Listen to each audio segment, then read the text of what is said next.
वाशिम जिल्ह्यात गेल्या 15 दिवसापासून पावसाने अक्षरशः पाठ फिरवली आहे. खरीपाची पिके कोमेजण्याच्या मार्गावर असताना आधीच बोगस बियाण्यांच्या फटक्याने त्रस्त झालेल्या शेतकऱ्यांची चिंता आणखीन वाढली आहे.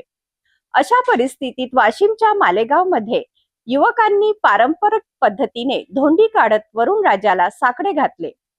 कमरेला कडुलिंबाची पाने बांधून धोंडी धोंडी पाणी दे असा जयघोष करत भरभरून पाऊस पडावा अशी प्रार्थना करण्यात आली. वाशिम जिल्ह्यात पावसाने मागील 15 दिवसापासून दडी मारल्याने शेतकरी वर्ग मोठ्या संकटात सापडला आहे. जिल्ह्यात अनेक ठिकाणी खरीपाची पिके उभी असली तरी पावसाअभावी त्यांची वाढ खुंटण्याची भीती निर्माण झाली आहे. यंदा बोगस बियाण्यांच्या समस्येमुळे अनेक शेतकऱ्यांना दुबार पेरणी करावी लागली. त्यानंतर आता पावसानेही साथ सोडल्याने शेतकऱ्यांच्या अडचणी आणखीन वाढल्या आहेत. याच पार्श्वभूमीवर वाशिम जिल्ह्यातील मालेगाव शहरात युवकांनी पारंपरिक धोंडी काढली.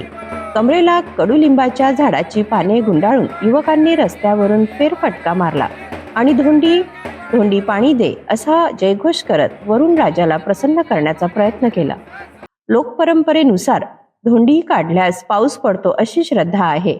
त्यामुळे भरभरून पाऊस पडावा आणि शेतकऱ्यांचे संकट दूर व्हावे आणि खरीपाची पिके वाचावीत यासाठी युवकांनी भावपूर्ण प्रार्थना केली. आता शेतकऱ्यांसह सर्वांच्या नजरा आकाशाकडे लागल्या असून वरुण राजा कधी कृपा करणार याची प्रतीक्षा सुरू आहे.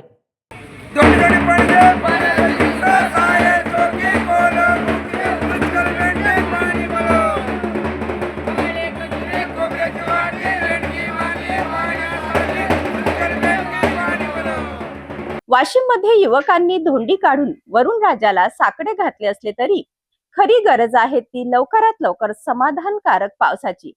कारण येत्या काही दिवसात पाऊस न झाल्यास खरीपाच्या पिकांवर मोठे संकट ओढवू शकते. शेतकऱ्यांच्या आशा आता केवळ आकाशाकडे लागल्या आहेत.